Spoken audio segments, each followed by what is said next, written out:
me demande souvent combien de fois par semaine je dois m'entraîner pour avoir des résultats.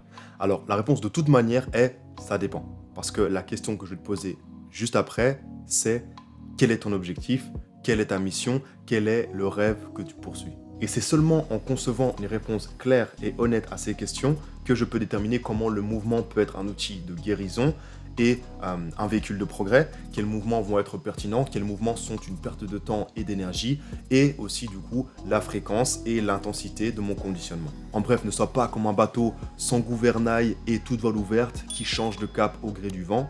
Choisis plutôt ce que tu veux par-dessus tout, et ce que tu veux sera ton guide pour sélectionner ce qui te permet d'avancer et ignorer ce qui ne te sert pas. Alors maintenant, pour donner quand même quelques éléments de réponse, je vais prendre le cas d'une personne qui est complètement débutante, mais qui a quand même un niveau de fitness que j'appelle de base, à savoir une sangle abdominale qui est fonctionnelle, utilisable, et des amplitudes de mouvement qui sont correctes. Il faudra également que cette personne soit suffisamment motivée, donc une motivation de moins 7 sur 10, à poursuivre son objectif.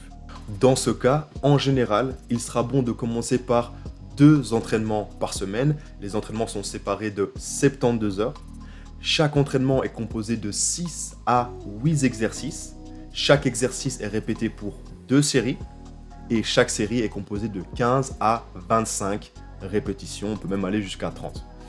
Pour ce qui est de la charge, on va être plutôt sur du 40 à 50% de ce qu'on appelle le 1RM. Le 1RM, c'est la charge maximum que je peux porter une fois sur un exercice donné.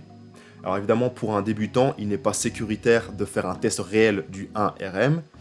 Par contre, on peut faire un 6RM ou un 8RM, c'est-à-dire la charge maximum que je peux porter 6 fois pour un exercice donné ou 8 fois sur un exercice donné, et ensuite utiliser un calculateur pour nous donner le 1RM qui est plus approximatif mais qui est amplement suffisant pour un débutant. Dans un premier temps, le corps a surtout besoin d'apprendre ou de réapprendre à bouger et de faire ce qu'on appelle des gains neuromoteurs.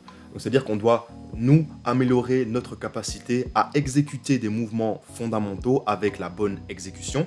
Et donc ça passe par évidemment la coordination du recrutement des différents muscles, le timing de la respiration, la stabilité posturale, etc. Si on cherche un développement harmonieux du système neuromusculaire, on va maintenir cette fréquence d'entraînement pendant 6 à 8 semaines. Et c'est pendant ces 6 à 8 semaines où on a uniquement 2 entraînements par semaine qu'on en profite pour assainir sa nutrition et son rythme de sommeil. Et si tu pars de zéro, rien qu'avec ces pratiques, tu peux déjà obtenir des résultats extraordinaires en termes d'humeur, en termes d'énergie, en termes de vitalité et même de transformation physique, et ce en seulement quelques semaines. Et après ça, c'est du cas par cas, ça va dépendre de ce que tu as besoin d'être capable de faire au quotidien, est-ce que tu as une famille ou non, de ta charge de stress, du temps que tu as envie d'allouer aux entraînements, etc.